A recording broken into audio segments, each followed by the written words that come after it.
adventurers, and readers. Welcome to the Gamebook Podcast, a podcast where you are the hero.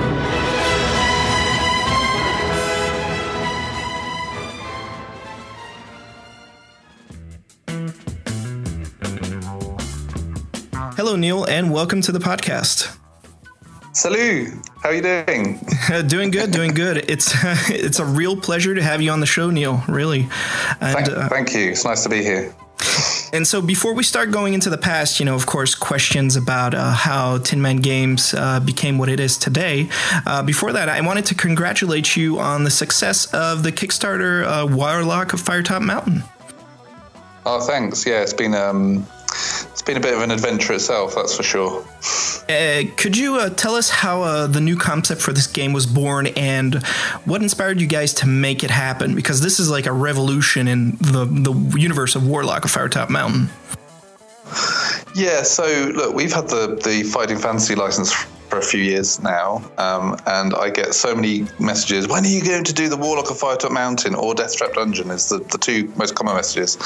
But the issue was that when we first signed the license about 4 years ago, there was another company in Canada called Big Blue Bubble that had made some apps for Fighting Fantasy, and they'd already done the Warlock of Firetop Mountain as well as a few others. And so we felt that we didn't want to do those straight away because, the dust hadn't settled. There hadn't been enough time between those last apps and our current ones. So we did, obviously with the first one we did was Blood of the Zombies, which was the 30th anniversary one. And then we, picked and chose a few of the other ones. So Forest of Doom and House of Hell and a few of the others, Starship Traveler and whatnot. And it just felt about the right time to jump into Warlock again. And as things have, in the last 4 years since we signed the Fighting Fantasy license, the industry has changed a lot. Our little niche part of the industry anyway, because digital game books anyway, are quite niche. And we just, for a bunch of reasons, we just felt that we needed to step it up a little bit and take it to a new level because people's expectations have changed. People want more. 4 years ago, they were happy with an interactive ebook with dice rolling around on the screen, and picking your way through the book digitally. But I think the expectation has risen. You've got games out there like Sorcery by Inkle Studios and a few others, and we have to compete with those. So we just wanted to take it to another level, and because the Warlock of Firetop Mountain, which was originally called The Magic Quest back in the day, was the first book, and it was almost an instruction manual from Ian and Steve of how to play role-playing games back in the sort of late 70s, early 80s. Was that in one of the Warlock magazines? I remember back then when they used to come out, they used to do these demos. I think it was in one Warlock also, wasn't it?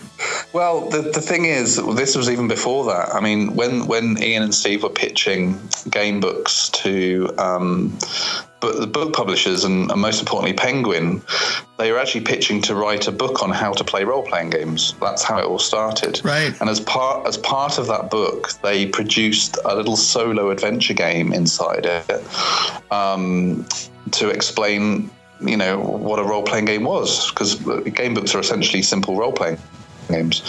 But by doing that, by creating that little solo adventure, the actual I think it was Geraldine Cook at Penguin picked up on that and said, actually, why don't we make this the actual book?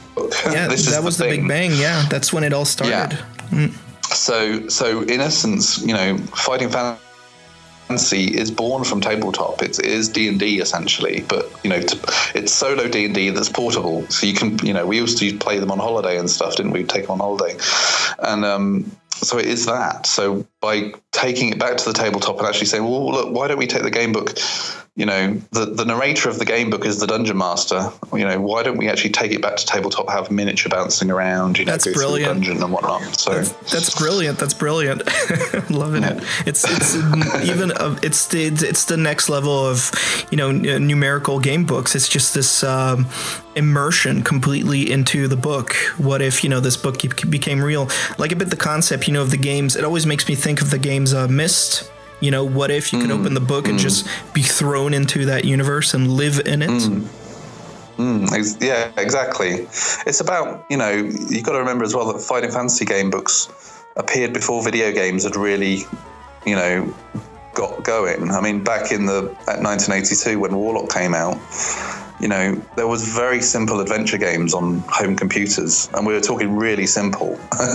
So it was, you know, for kids back then, it was a bit of a revelation to suddenly have this story that you could manipulate. I mean, these days, we all play Skyrim and Fallout 4, and we take it for granted that we can control the story, you know, because video games these days do that. But back in 1982, there was nothing. You couldn't do that anywhere. So, you know, it was pretty important for a whole generation of, you know, children, I think. So. And it created a new generation of gamers, even that, which today's our creators. Yeah, it's unbelievable. Yeah. No, well, great concept. I mean, I can't wait to play it, I have to say. I mean, it just looks amazing. Cool. No, it's looking really good. You know, every day I come in and the team have done something new and created, you know, a new piece of art or whatever. And we just got to pull it all together. There's a lot of work. We've got so much work to do to pull it together to make it a proper thing. But it's getting there. It's getting there. And you know, we really want to do good by it. So. Yeah, he'll be great. Well, keep your vitality at 100%. I'll try. That's hard.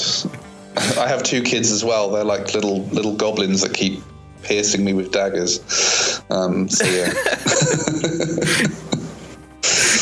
So it's great news, Neil. Really, really, really excellent about the Warlock Firetop Mountain. I can't wait to play it. I can't even wait to see even more about it. So for sure, I'll be hawking your website. Yeah, we'll definitely keep people. One of the things of doing a Kickstarter, you have to keep people updated. I found now. Yeah. There's a lot of demand because people have given you money. Yeah, exactly. They need information. I have to say, I'm one of the laid back Kickstarter guys. I mean, I know how video game development goes, so I mean, I'm always saying, hey, you know what, take the time you need, because just make the product well, so take the time you need. You know, I mean, a lot of people Kickstarter, I think they're expecting a product right away. They don't understand that there's sometimes you need time to create the product. So, you know, it's understandable that first deadlines always change or things like that, but I mean, you guys are known to deliver, so I mean, it's definitely no worries like that. Yeah, great stuff. So we'll deliver. It will definitely deliver. Oh, very cool. So Neil, let's hit the time machine and find out how you got here. Got a couple of questions for you. Cool. First of all, where did your passion start for game books? And tell me how they influenced you when you were young to become a game designer, director today. Okay, so yeah, it's very simple, really. It was the mid-80s. I was on holiday. The weather was raining. In the UK, it rains a lot. So you're at the beach and you can't go on the beach because it's raining. And at the end of the car park where I was on holiday at this beach, there was a little bookshop. And I walked down there with my mum and she said, why don't you go and buy a book? And so I went and bought a book, and that book was called Death Trap Dungeon.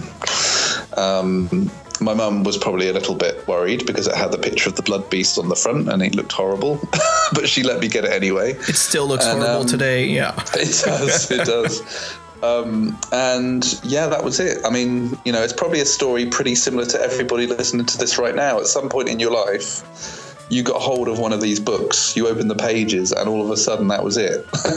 You were hooked. And so I played, you know, I read a number of the Fighting Fantasy books for a few years. I went through Grail Quest and a few other series as well. And then I kind of left game books. I left them alone, and I then got into Dungeons and Dragons. In fact, here's a nice little. I actually first played Dungeons and Dragons in Paris in French, which was a very interesting experience. I had a French pen friend that I went to stay with, and he took me to his D&D session with his friends, and I created a character, and oh my gosh, I thought it was the most amazing thing, even though I didn't really understand what we were talking about half the time. So the first time you played D&D, it was in French? It was in French, yeah. Oh, amazing. Very cool. Yeah. So I learned the words for, épée for sword and all these other words that, you don't really learn when you're learning French. Right. You usually learn like car and window and toilet. And you're cinema. starting with D&D terms. Yeah, exactly. So it was good. And I actually wrote an adventure for my friend, my pen pal, in English. And he played that with his group some months later, which I was quite chuffed with. So that was it. So I played D&D in the UK. I had my own D&D group, and I created my own world, which was called Orlandes, which was, and I would flesh out this world, draw maps, and we had a campaign that went through that. And then I went to university, and then I got sucked into a million one other things. Most notably, I got into 3D modeling, and then 3D modeling then took me into the games industry in my early 20s. And I did I used to do a lot of environment building for racing games. So I worked on a lot of the Need for Speed games. Was this building with racetracks. Fraction Studios when you were working with them? Yeah, well, that was my little company. So I went freelance. So I worked for a few companies, and then I went freelance and started Fraction. And it was just like a little extension to my freelancing, where I'd hire in artists and we would go and work on big projects. So I did that for a number of years and made a bit of money. And then emigrated to Australia and wanted to start my own indie. And so I started Tin Man Games. I didn't want to make racing games anymore. I'd had enough of racing games. I'd made so many of them. And I thought, and the iPhone had just come out, and I thought, I need to make games for this wonderful thing called the iPhone. The iPad hadn't even been announced at this point. I purged my childhood, and I just thought, fighting fantasy books, they would work good on an iPhone. And that was it. And unfortunately, the license for Fighting Fantasy had been given to Big Blue Bubble, so I couldn't work on Fighting Fantasy. So I developed my own series called Game Book Adventures. And Game Book Adventures, I basically got together a load of writers and artists, and we started writing these stories. And one of the questions that the writers asked me very early on was, where are we setting these adventures? We need a world, we need somewhere. And I thought, I haven't got any money to sit and design a whole world. That would just take forever. So I thought, hey, I designed a world when I was younger, when I played D&D. So I went to my parents' house, crawled up into the loft, pulled down a few boxes of all my old maps and manuscripts, and that was it. All of a sudden, we were back fleshing out my old D&D world from when I was a teenager. And that's what became Game Book Adventures. And we've just released our 12th Game Book Adventures title. So, it's done rather well for us. It's amazing. So what you wrote when you were a teenager has now become this huge universe that is shared internationally, basically. Yeah. It's bizarre. It's weird and wonderful. I love it. I have to say, studying game books with this podcast, it usually what happens when people are so creative, it usually starts from a D&D campaign and it becomes its own thing. And this is great. I can't believe it. So when are we gathering together to play some D&D, huh? Because I want to get into that universe. Yeah. And it's funny. Anybody listening, I've actually investigated a few times of actually getting somebody to create a campaign world set of books for the Orlando setting, which is where Game Book Adventures is set. Because there's so much material there now, and it's very fleshed out. It would make a really great D&D setting, but I haven't persuaded. Money talks. So when I speak to RPG publishers, they want the next big thing. So we do well, but we're still rather niche. So we're kind of small fry, but right. One day, hopefully, if there's any D&D, if there's any campaign writers out there that want a world to publish, then there's one there waiting for them. All right. Hey, I'll pass the word even to the French writers. Yeah. But I find this amazing how you just went back to your ideas, and it must have been great. What did you find? Just binders with your scripts and stories, and just started rechecking everything out and updating, I bet. I would like to say that I pulled out loads of binders with scripts that were all beautifully written. But, I wrote those when I was about 13 or 14, and they were pretty terrible, to be quite honest. Well, yeah, it comes with experience as I'm a dungeon master too, and I still try to be one even today with all the workload we have. But it's still this work. How do you say, exercise? Right. The more you write, the better you get at it. Just absorb the most you can. right? Yeah. It's hats off to all the writers that have worked on Gamebook Adventures over the years, because they've fleshed out my world way better than I could have ever done.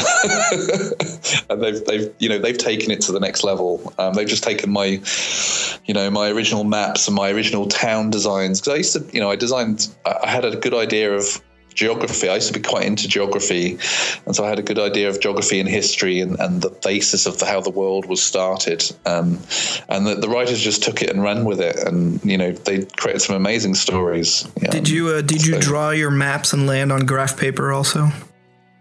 Not graph paper. I'd never liked graph paper. It was really funny. I'm a big. I don't know. I'm a big fan of kind of older tattered paper, if that makes sense. Like, and I like to do it freehand. I used to do fine art at school, so I was a bit more of a slapdash painter than a technical drawing kind of person. So I preferred things a little bit more impressionistic.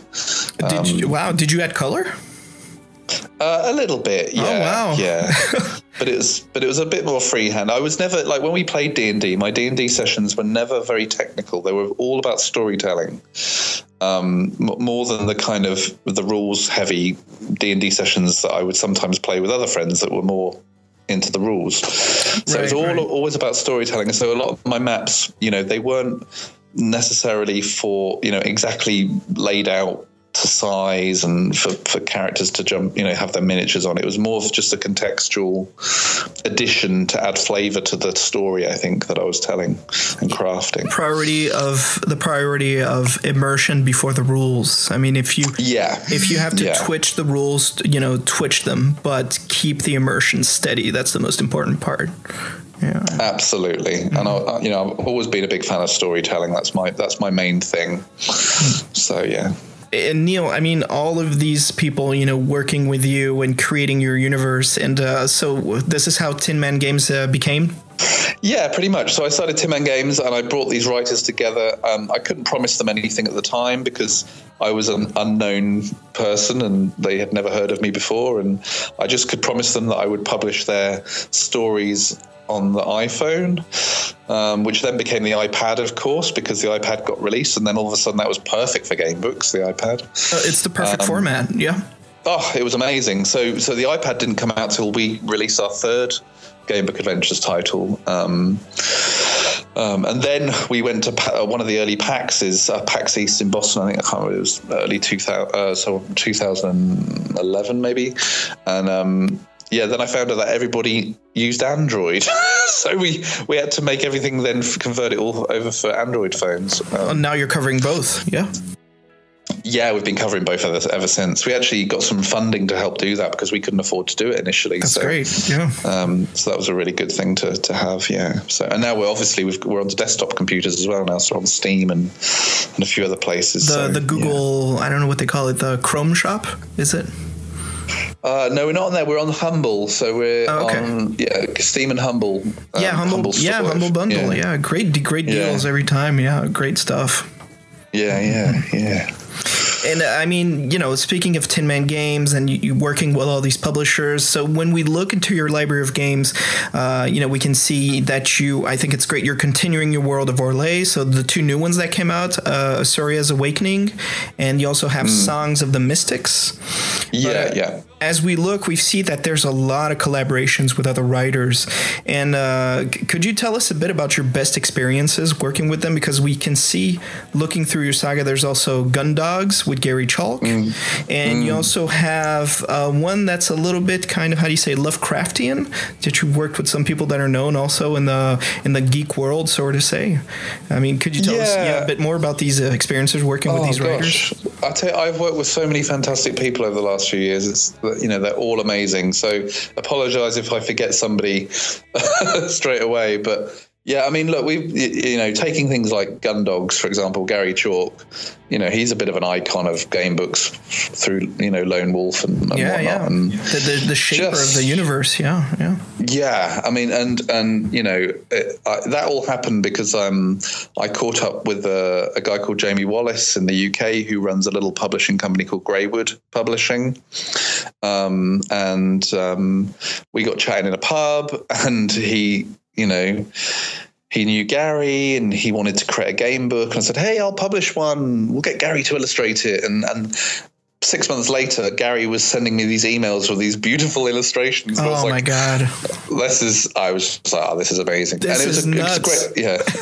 Great. Yeah. Really great. So you're getting just these just created illustrations by Gary in your mailbox.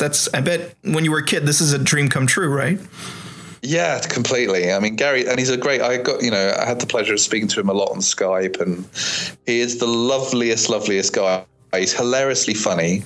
I remember one time chatting to him on Skype, and he just rescued an owl from somewhere or something. I don't know. He lives in France. He's a British guy living in France, and he's got lots of funny stories to tell. And he really does. Really nice guy. He really does communicate with the animals, just like in the Lone Wolf books. I think he must do, yeah. Oh my God. Amazing. So that was a lovely collaboration. And just like the French, the Lovecraftian one you were talking about, Sons of Irisime. That's actually through. That came about because we were looking for a French translator for some of our books, and so we were approached by a guy called Romuald Finet, who runs, again, a little role-playing press company in France, and he wanted to translate some of our game books. And as part of that deal, he said, look, I've got some writers. I'd like to write some game books in French. And I said, fine, we'll publish those. That would be great. And one of those was that. And we had that translated recently into English as well. So what happens is as I generally meet people and little things spawn off in different directions. And before you know it, you're kind of collaborating on lots of different things. So, yeah. But, yeah, it's like, so many great people I've worked with. It's just brilliant. I mean, more recently, we've worked with Ryan North on To Be or Not to Be, which was a wonderful collaboration again. Oh, yeah. The story and the artwork is perfect for what you're showing, this kind of Shakespearean humor. That's great. Yeah. Oh, it's so well written. That guy's a genius. So it's just great. I mean, so many people. Brilliant. That's a great thing about doing these books as you're adapting them and creating new ones. I mean, you get to work a lot. So, of course, this brings you to work after. So, could you tell us what happened to Big Blue Bubble and how then this brought you to work with Steve Jackson and Ian Livingstone? And I bet it must have been a wonderful experience working with them, just meeting up, and how you got this license, and then how Tin Man starting adapting them. Yeah, so obviously I was a bit disappointed to not get hold of the Fighting Fantasy license, which kind of led me on to Game Book Adventures. But the great thing about it was, because I did speak to Steve Jackson back at that point, and, he'd told me that it had gone elsewhere. But it did put me in their mind, I think, him and Ian. And I was attending, I think it was Dragon Meet, in London. I'm not sure. It's 2011 again. It was sort of winter 2011, and I was giving away Game Book Adventure postcards to pass, British role-playing game fans to try and get them interested. Right. And I suddenly heard this voice that just suddenly said, "Hello, Neil," and I went, "Oh," I thought, I recognise that voice, having heard lots of interviews with the man. And there was Ian Livingstone, and he said, "I've been trying to track you down." Oh, wow. I said, he said, "You're the guys that are copying our idea, aren't you?" Oh, geez. Wow. What an introduction. And I was like, "Yes, that's us." Imitation's a form of flattery, isn't it? There you go. So that's the spirit. No, he was really great, and he we just chatted, and he said, "Look, I'm writing the 30th anniversary Blood of the Zombies game book." He said, and I'd really like somebody to make an app of it. He said, Big Blue Bubble. He said, they won't be producing any more Fighting Fantasy books. It's unlikely, so I'd like to offer it to you. And I said, sure, that's brilliant. Of course. Well, I actually turned him down. No, I didn't. Oh, yeah. I was like, what? Why? It was rather exciting, really. So I bet, yeah. And, did you guys open up the champagne or celebrate? Well, I couldn't because I was in the UK and the rest of the team were over here in Australia. But we did it virtually via Skype. Yes. Oh, that's great. So it was really great, and we did Blood of the Zombies, which was a really good fun to work on because it was a brand new one and celebrating the 30th anniversary, so it was kind of special. And then we did House of Hell and a few others, and it was great, good fun. I know it's a stretch, but while we're on this subject, since now you've acquired these licenses, and as we talked about, there's a couple of other books that Big Blue Bubble did. Are you preparing surprises for adapting the ones they had, like Citadel of Chaos, Creature of Havoc? Absolutely. Nice. Look, so we're thinking beyond Warlock, of course. And if I said that I'd been reading a lot of Death Trap Dungeon recently for research purposes, I think that tells quite a lot. We're gonna go through and look at some of the other books. The issue for us is making the whole venture sustainable, because obviously producing a more graphically intensive adventure game is a lot more expensive than it is to produce an interactive ebook in the way that we used to do it. Of course, they're still quite expensive to make, but going full blown art is way more, and which is why we did the Kickstarter, because we needed a bit of help to do that. So the whole, I would love to say that we will produce all of the Fighting Fantasy series, but we'll have to see. We're gonna take it one book at a time and see how things work out. And but the dream is to do that. We definitely have plans to do that. So we just want people to buy it and play it and love it and keep on, get us into a position where we can keep on doing this. That would be great. I think all of us players here are thinking the same thing. Like, you guys need to take the time you want, because this is a work of love. Of course, we're all fans of these books. A lot of us grew up with it. So yeah, Neil, I mean, wish to you and your team the best time ever, and to steady as she goes, I guess, right? Yeah, thank you. It's going to be fun. We've got lots of really good surprises up our sleeves for various different things, which fans of Fighting Fantasy will quite like. Love a bit hearing of crossover. That. Love it. Love hearing crossover. That. Continuity, crossover, lots of fun things. Well, a lot of us fans know that the Warlock of Fire Top Mountain is linked to other books, that they're part of these this sort of mini-series that exists in the world of Fighting Fantasy. Of course, there's the Forest of Doom, Labyrinth, like we talked about, and then it goes a bit farther into the Cavern of the Ice Queen. If I'm not mistaken, the ice. I always have the titles. Of the Snow Witch. Yeah. Thank you. Yeah. I have the titles in French in my head every time, so I got to translate them, because of course I grew up reading them in French. Yeah. But yeah, so wow, that's great. If you guys are going to expand, of course, we're some of us are really fans and know that there's this continuity, about the heroes you meet up in the cavern, that you've been elsewhere, you've been around these places. Great stuff. Well, I think the thing is, because the aim of this of our new version is basically to extend the replayability. So, once you've played a Fighting Fantasy game book a few times, you've done it. You've ticked that box. I've completed. But it's about going back and playing these with different characters. And what if you could go back and, play the adventure of Firetop Mountain with, I don't know, let's just be really daring here and say, an adventurer from Death Trap Dungeon, perhaps, or a character from Island of the Lizard King. What if one of those characters decided to go into Firetop Mountain, and just kind of broadening the whole world a little bit and having a bit of fun with it too, and seeing what new stories we can tell. Yeah. Neil, of course, working with Steve and Ian and, adapting all these books into virtual platform, we can see also that you've worked on other famous book series like J.H. Brennan's Firewolf. So could you tell us a little bit about that experience working with Brennan, or, how he's known as Herbie Brennan? Because Herbie, we all know he's deep into magic lore and astrology. So this must have been really an interesting kind of a project to work with him, right? Yeah, Herbie's a really nice guy. We swap emails from time to time. We've had lots of in-depth conversations about how to do certain things, and he's got a lot of opinions on various different things, and I love getting his emails. He's very witty, and he writes beautifully as well.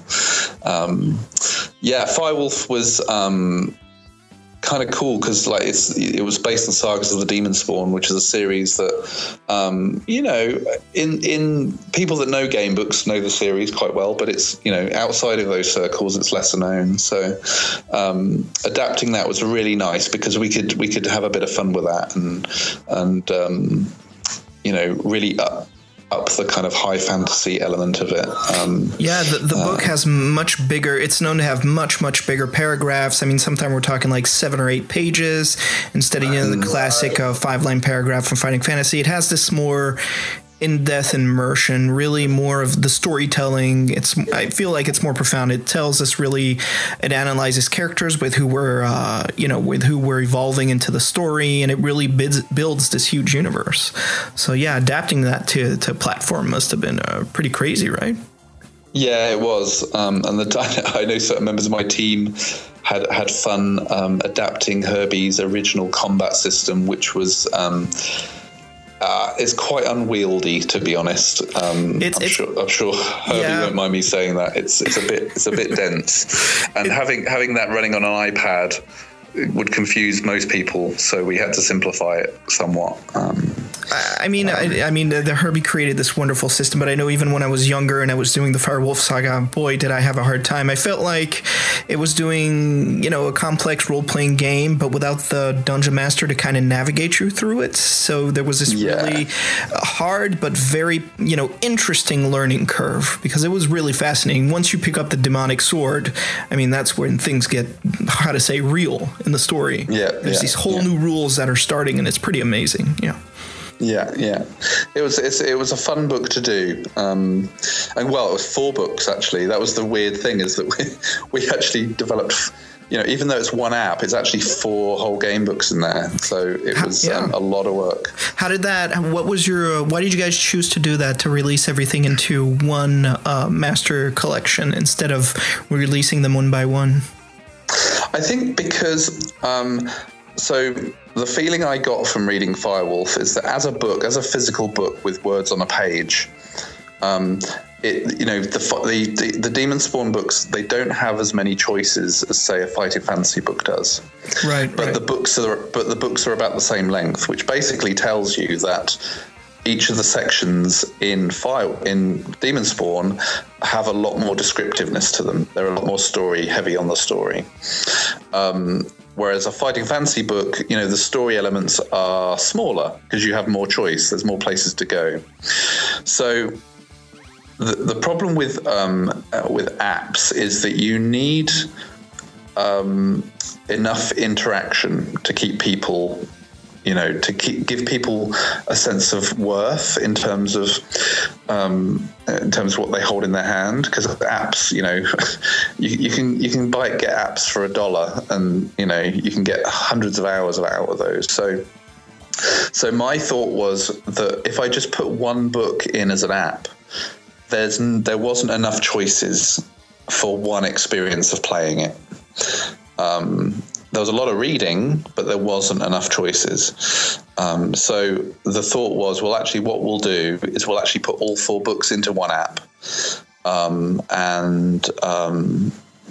that will, somebody who doesn't know the series or doesn't know the books at all will be able to buy the app, play through from start to finish, and get a feeling that they've spend their money well in terms of their whole experience. It creates this much more epic adventure in that case, doesn't it? Yeah, I think it would. I think if we'd have done it one book at a time, what would have happened is we'd have had a lot of people go, oh, that book one, I really enjoyed it, but it was a bit short in terms of, the interactivity. Because you've got to remember, when you're holding a book in your hand, you get a sense of its size of the story. So even if you're taking one path through the story, because you can see there's loads of other pages there with pictures and words on them, you kind of forgive it if you haven't seen everything, because there is more to see, if that makes sense. Whereas in an app, you don't have that ability to see all the other pages. You don't get a sense of how big this book is in your hands. So it's very difficult for people to get who are playing the app to get a feel for the length of it and how much there is on offer for them. Right, you can't map yourself basically in the book and know how far you've progressed. Yeah. It's kind of a psychological thing. So, for putting them into the 4 books into one app, I think worked really well for us. And I think people liked it because they were able to see the whole story, and get a conclusion, which was really, really nice for them. It's just a small question, because there's a famous monster in there, and I know a lot of us teenagers, when we played it back then, or new players that play it today, the Spider Lady. So were you guys thinking of reimagining her or rewriting her into the story? Was there kind of new ideas for her? The one that's in book 1, yeah? Yeah, look, we basically did the books as they came. There was a lot of talk about rejigging stuff around, and we did have to change some stuff. But the thing with Herbie's writing is Herbie writes like Herbie, and that you can't rewrite Herbie very easily because he just has such a distinctive style. So one of the very early design decisions was just to put everything in as it was and just change the mechanics. So that was our way forward on that. The authentic adventure. Yeah. So, a lot of the hardcore game book fans really loved that because it was basically a digital version of the books they loved. Some younger, more modern adventuring fans, I think, might have struggled a little bit more because of that, because they don't have that history of what the game book was before in their mind. It's a hard book, yeah. I mean, there's a lot of puzzles that are difficult. The whole lever system to escape the trials is, my God, if you don't figure out the code, you can stay a while in there. We had fun with all those, trying to get those working, but we got a guy called Clinton, that one of our programmers, and he's also an amazing designer as well, and he redesigned all that stuff to make it work, and it's really did a great job. So. Oh, great. And so working with Brennan on Firewolf, and then you started working with 2000 AD. So, of course, when we speak 2000 AD, we know we're talking about Judge Dredd, right? Yeah, indeed. How good the Judge, yes. Did you grow up reading 2000 AD? I didn't at all. I knew nothing about it. Oh, okay. Yeah, that happened because I had a friend of mine that had worked on the role-playing game for Judge Dredd and knew the license holders. And we were talking about writing a game book, publishing a game book for him. He said, look, I'm going to just get in touch with Rebellion, who own the license, and why don't we just go and pitch them a Judge Dredd digital game book? I went, sure, that sounds like a good idea. Just like that, the idea was born. Literally, I'll tell you what it was. I moved back from Australia to the UK, and we had the phone call the first week I was back in the UK, and I think I was in the offices pitching to Rebellion about 3 weeks later. It all happened really quickly. That's really fast for pre-production. Yeah, that's super fast. Yeah, so we it was crazy. It was brilliant fun, and I learned about 2000 AD and the Judge Dredd universe very, very quickly. Oh, so that's how you got in now. So I mean, that's a lot of history to get. I mean, the ABC Warriors, Halo Jones. You had to. I didn't cover all of it. I used to. Now, I grew up a lot with them. I used to ask my my aunt, who used to go to England a lot, to send them to me to France. So yeah, that was a real pleasure reading Judge Dredd. So when I saw that Tin Man Games made a Judge Dredd adventure book, that was like, this is amazing. This is great. So we got to get into it. And so how? It was so much fun. And you know, the universe of Judge Dredd is so. I mean, it's kind of this mix of this fascist regime that is seen as not the antagonist, but is our main protagonist, this kind of, law cop that is not soulless. Of course, Judge has a lot of soul, but it's this whole curve. So you have this very fast learning curve, right, to adapt Judge. How did that go? How did you familiarize yourself with the world, the universe? How did you get into creating, a story into one of the horriblest place on earth, Mega City 1, one of the, not horrible, but let's say most dangerous ones. Yeah, it's a pretty horrible place. I wouldn't want to live there. There you go. Horrible and dangerous. So I've already mentioned that I didn't know anything about Judge Dredd apart from a bad Stallone movie and maybe reading a few comics when I was younger. So I basically surrounded myself with people that did, and I hired in so I basically got in a guy called Nick Robinson. Now, Nick Robinson was one of the writers of the role-playing game.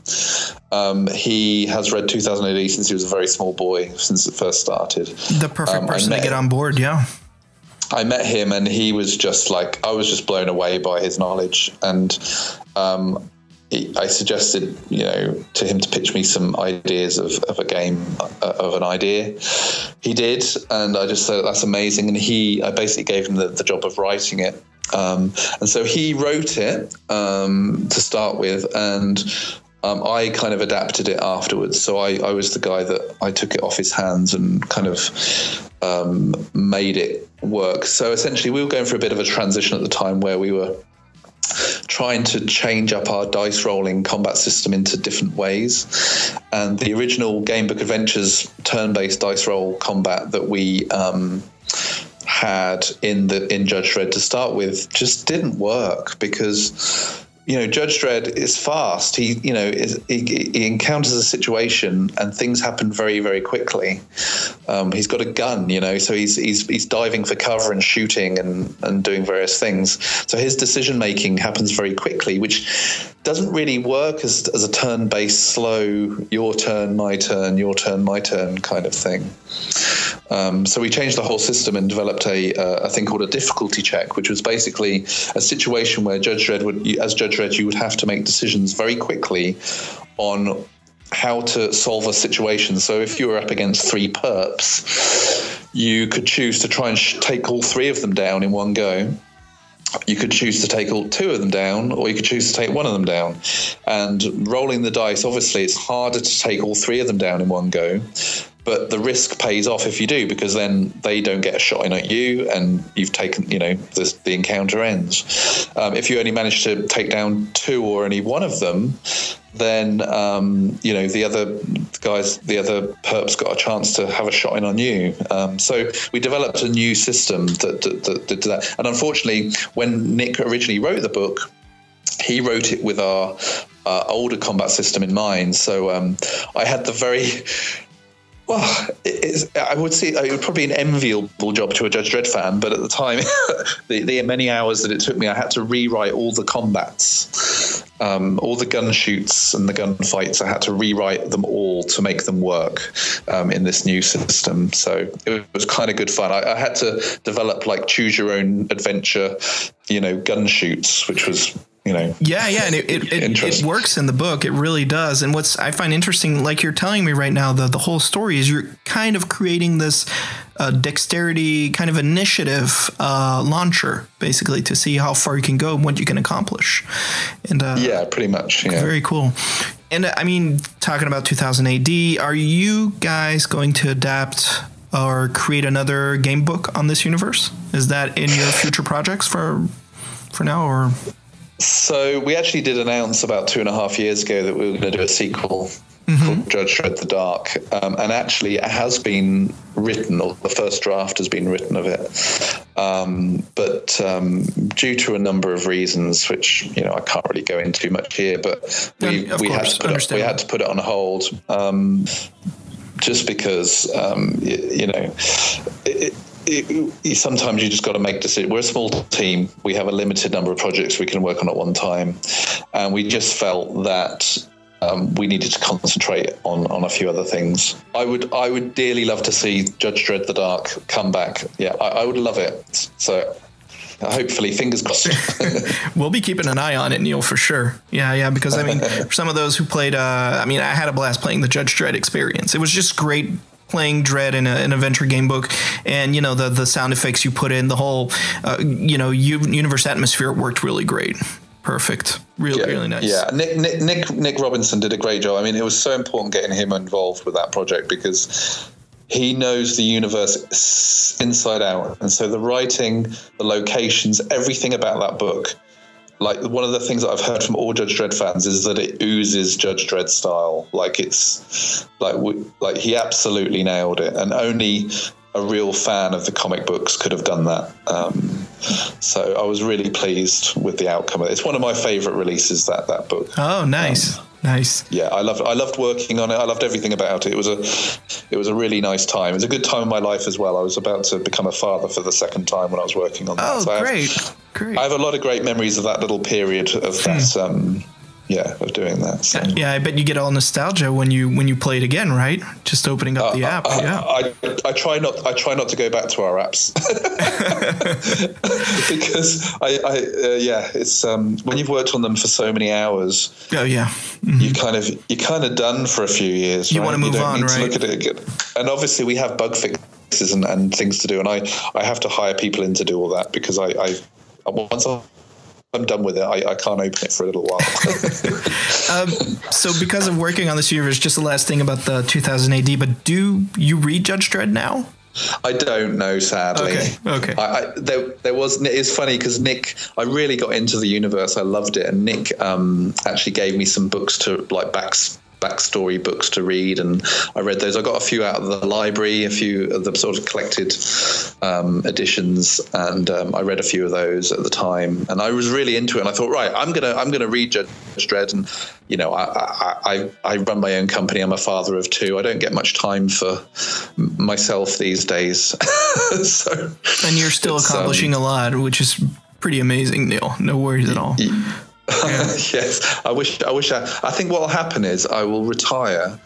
I'll be about 65, 70 years old. I'll retire, and all I'll do for the rest of my life, for the next 10 or 20 years, is probably just read comics. I think, read all the comics that I haven't been able to read. There you go. See, we have that time all on the side to do all the things we always wanted. We just keep them on the side, keep them on the burner. Yes, the burner.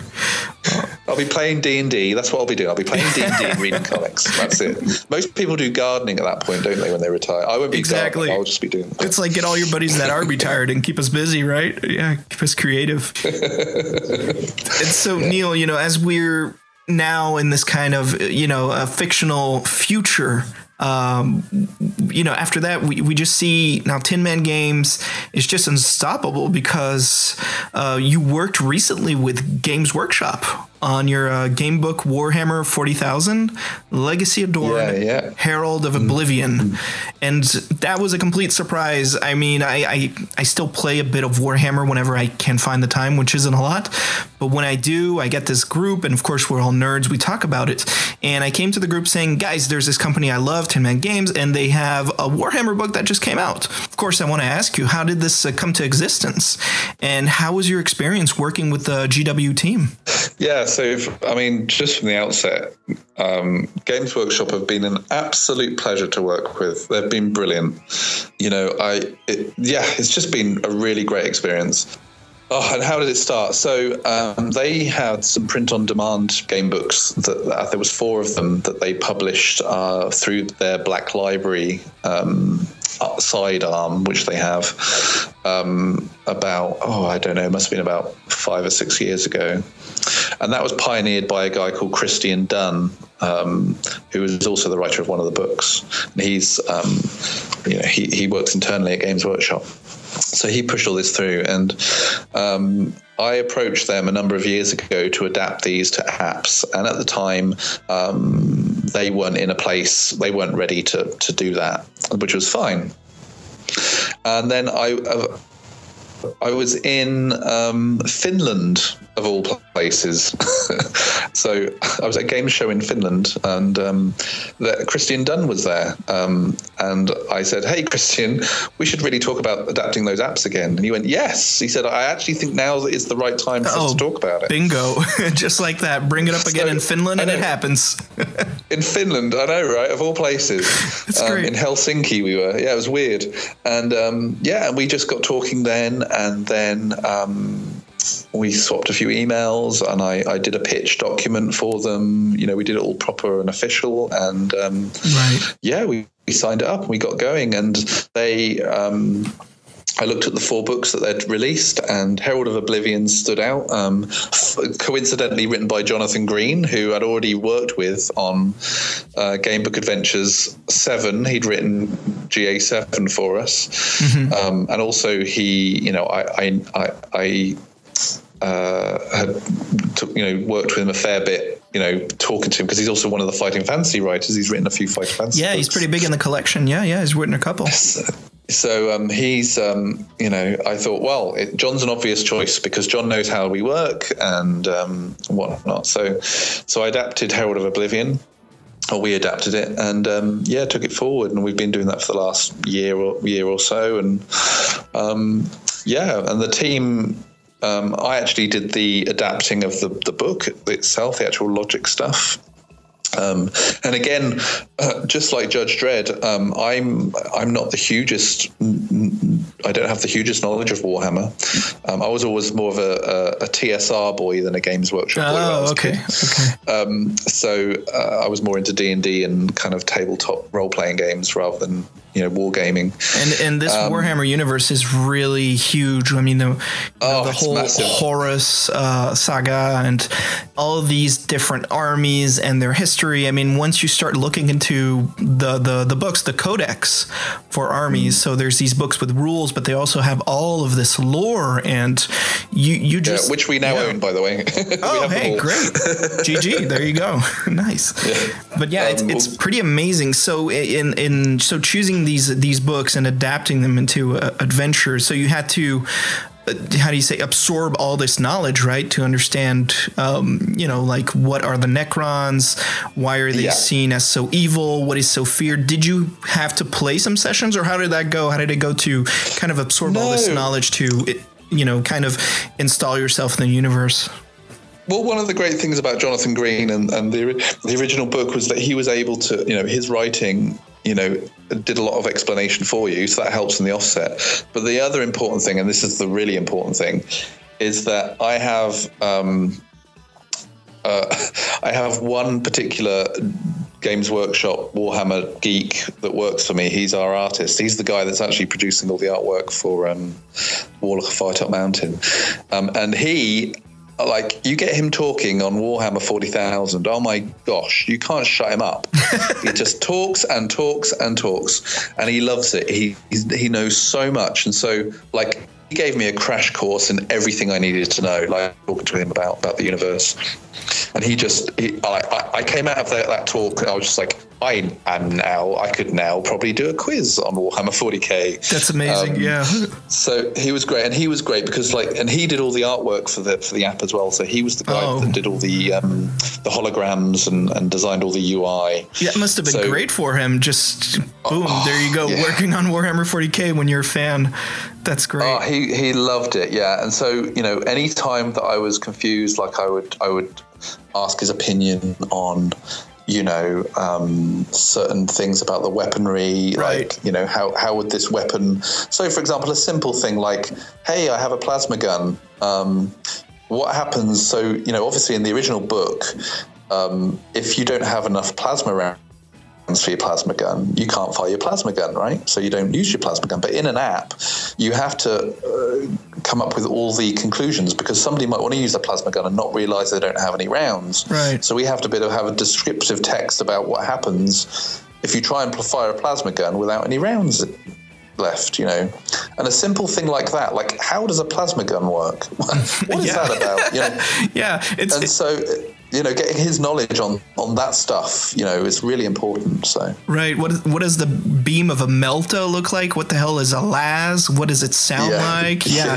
This universe is so huge. I mean, all the different versions of the bolter. I mean, I think I can relate with you because I have a friend who's in our Warhammer group, and it's unbelievable, but he knows all the rules, the history, everything in his mind. He does not need a codex. And you can just bring up these questions like, you know, Nick, I have this las and I'm shooting that tank. Does it have penetration? And he just starts, you know, he says what he's thinking out loud. So he goes, well, that tank's, you know, it's a predator, so it's got this kind of defense. So yeah, you can, but you're gonna have to roll this. And since your unit has, you know, this skill, that means it can shoot twice, but then it has all these units around them, so they get that bonus. It's just you're listening to him and you're acquiring all this knowledge. You just get it in, and it's amazing. You can ask him any random question and he thinks about it. I think it feels like, tell me if you agree with me, but the fans of Warhammer 40,000 are the most dedicated ever to exist on Earth. Yeah, I think so. Yeah, it's a whole, like, I knew it was big. Like, otherwise I wouldn't have wanted to sign it up to work on it. But I didn't realize how big it was. Like, it is massive. Like, I've been trawling through forums and whatnot, and yeah, it's crazy. Like, it's one of those things where if you're not into it, you just haven't got a clue. And then as soon as it's like Pandora's box. You open the box and you peek inside and you go, oh my God, what is this thing? That's right. There's so many things that are, the lid is popping out, basically. It just explodes and all these things come out of it. And it's just, what is that? What is this? Why does it look like that? Why are these guys different colors and they're the same units? It's pretty amazing. Yeah. And the best thing about it is that it doesn't look like anything else. Or if it does look like anything else, it's because other things have copied it, if you know what I mean. So, oh yeah, I think we all know what game we're talking about. So even down to like little things, little details about, you know, the sci-fi aspects of everything. Right. You know, about how the Emperor works and all that kind of stuff. It's just glorious. It really is amazing. Just how the Space Wolves became what they are, you know, how they got integrated into the Empire. The Emperor's regime, you know, how how these barbarians became these super soldiers, the whole story of the warp. And she's like, I mean, sometimes it leaves us speechless. There's so much things. It's just huge. Yeah. I recently downloaded and bought the third-person Space Marine game that Relic did. Oh yeah, just Ultramarines, right? Space Marine Ultramarines. Yeah. So, and normally I would have given that sort of game a miss because it's, you know, it's not my cup of tea. But I had to play it. I just wanted to play it because I learned, again, it was that thing like with Judge Dredd. I learned so much in short space of time. I just wanted to consume myself in the universe. And by playing it, knowing all the little details, so all the little cutscenes where the different people are talking to each other about various different things, I just, you know, it's like, oh, I understand why they're deciding to do that, or, you know. Yeah, you finally get it, why there's something called the Imperial Guard and why are these Space Marines. That game is really a great example for an initiation crash course because you understand how Space Marines are seen as these ultra galactic warriors, these undefeatable Hulks in space.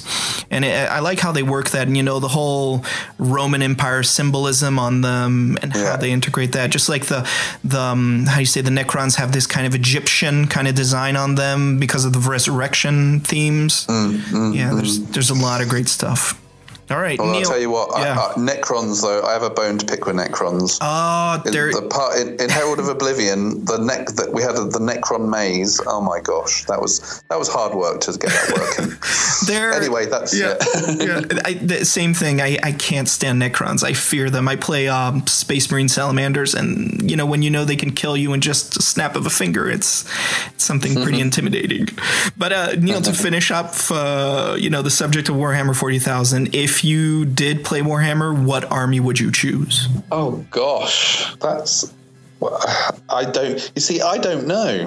Because there's too many. I don't know. Well, there's too. Well, also because I don't know which ones would be the best ones to play. I have to be the ones that beats everybody else, right? Yeah, well, that is a great choice, but it's always the thing where there's this one unit called a chaplain, and he makes your army invincible, and it's just this bonus thing that just buffs everything up. Yeah, I don't know who I'd play. I tell you what, I tell you what I'm really gutted about. I heard this piece of lore is when back in the day when I used to collect miniatures, I actually did buy some Warhammer miniatures, and I bought. I used to be really into dwarfs. And I bought the space dwarfs, which were like, that goes back. That goes really back. Yeah, that goes well. So, and I was really excited when I spoke to Ed, who the guy I was telling you about, the Warhammer 40k buff. He said, oh, well, they don't exist anymore. I was like, what do you mean they don't exist anymore? He said, oh, they were wiped out of the. I was like, but why? He said, because nobody liked them. I said, yeah, but I liked them. Oh no. So, yeah, and he gave me, I can't remember the whole story now, but there's a whole reason why they don't exist anymore. Yeah, I know they integrated it in the lore. I think John Blanche even drew some illustrations for it. Yeah. I'm gutted because I have. In fact, I think I still have the space doors up in my parents' loft. Oh, those are worth to put behind glass. There's some collector pieces right there. Neil. I think I painted them really badly and probably stuck them all together with terrible glue. That's all good. So a little bit of acetone, and they're all new. Oh, I don't know. I think yeah. I mean, as a Warhammer nerd, keep those safe because they're worth a bit. They're pretty cool, and also they're a nice piece of collector's item. Very nice. Nice, cool. Oh, I'll do that. Yeah. So look, I'd have a Space Dwarf army. Oh, nice. There you go. Space Dwarf army. Bringing it back. I used to play Blood Bowl as well, and I was always the Dwarf Giants when I played Blood Bowl. Great. I had to, always went with the Vikings. Just the rage of crushing the others. Happy days. So Neil, before finishing this interview, I do have just a couple of questions, and it's more these are kind of on future projects. So I know, as you explained, there's a lot going on. So I just want to know if these still are happening or where they are. Is anything going on or not? And the first one I have is a question concerning an announcement that was made in 2013 December. Here we go. I know. I know where you're going next. I think I know where you're going because this is a huge saga. So are you guys still working on Way of the Tiger saga from Mark Smith and Jamie Thompson? There was an announcement on your blog on the website, and since then there was no news in 2014 or 2015. We just want to know, is this still in development? Is it still happening, or hush hush, can't say a word? Look, we still have the license to do it. We actually have started work on it a number of times, but for various reasons, when we shuffle projects around, we obviously have to work on what we think. We're a small company with a very limited income. We don't make a ton of cash out of this stuff. So we have to work on things that we think are going to, be the new thing. And as I already described, the market has changed a lot. We can't just get away with, if we created Way of the Tiger right now in our old gamebook engine, we probably wouldn't be able to cover development costs, unfortunately. So we have to think of a new way of, bringing Way of the Tiger to life, and watch this space, because if Warlock of Firetop Mountain does well for us in the way that we're doing things, then we have lots of exciting plans for Way of the Tiger. Okay, good. No, that's good news. Good news. No, totally understandable.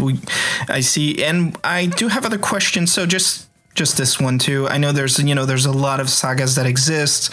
There's the virtual realities, there's the Grail quests, there's sorcery and so on. There's so many Golden Dragon. Yeah, Golden Dragon. Yeah, Golden Dragon, also the Treasure Finder adventures. You personally, as an artistic director, a game creator, is there one of these sagas you'd really like to see brought on tablet? I mean, brought up as a virtual application. Yes, I'd love to see them all. There you go, nailed it. We've already just discussed Way of the Tiger.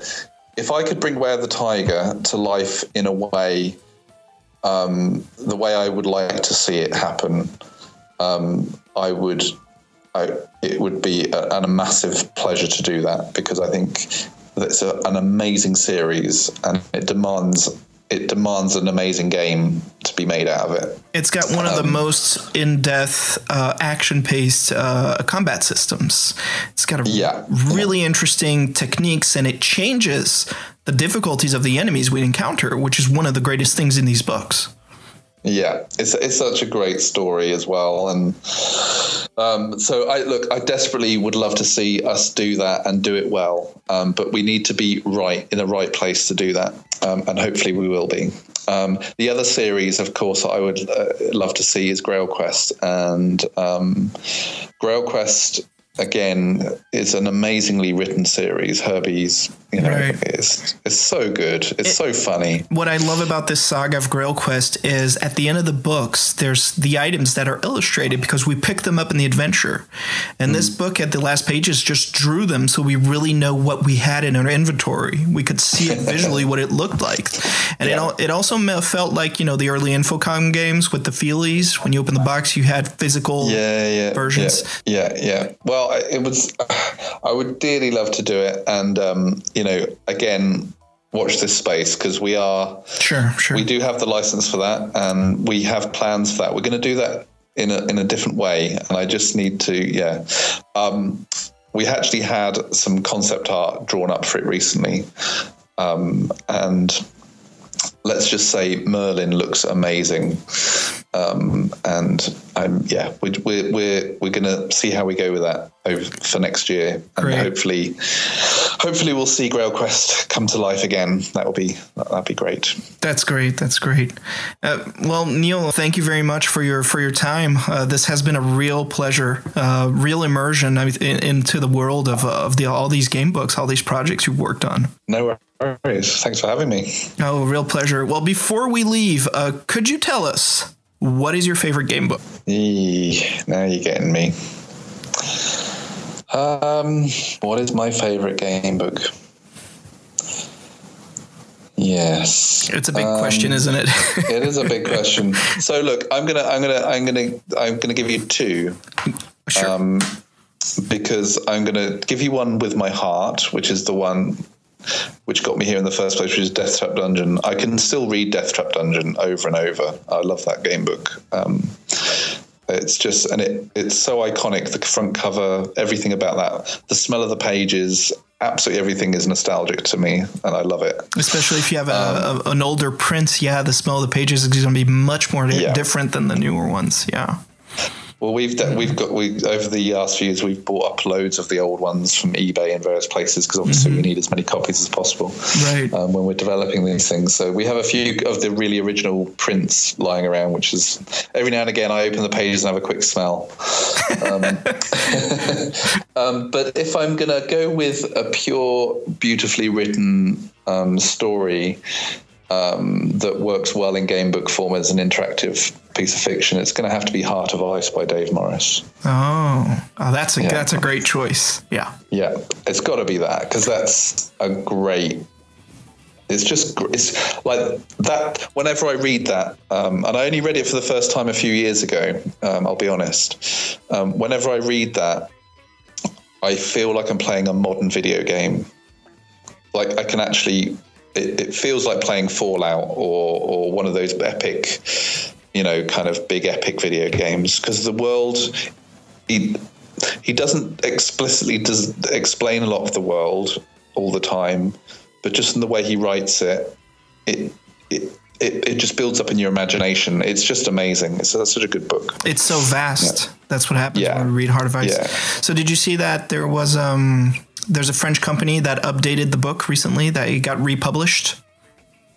Oh, was that Megara? Yes, Megara Entertainment. Yeah. They're doing a fabulous job. And since, just to go back quickly on the Way of the Tiger saga, they released a volume 0 and a volume 7. Yes, they did, and I have obviously discussed that with various people as well because we have the license for that. So very cool. Yes. All right. Well, great choices, Neil. Really fascinating. Great. Well, thank you again. This was a wonderful interview. I'm really glad to have you on the podcast dont vous êtes le héros, podcast where you are the hero, and. This was just amazing, just a great adventure, and I wish you the best for your work coming up on a Warlock of Firetop Mountain. The concept looks amazing. I saw on your website how you're integrating figurines into the game, how you're painting and mapping them, which is just great. It's just such a great work to see physical things that exist that are really integrated into the game. It's great. Cool, thank you. No, it's we're really looking forward to unleashing it onto the world. So on this, maybe next time, maybe we'll see what happens. But yeah, we'll be following Tin Man Games, and I'll love to see your updates, Neil. Thank you again. Yeah, cool. No, thank you. Thanks for having me. I see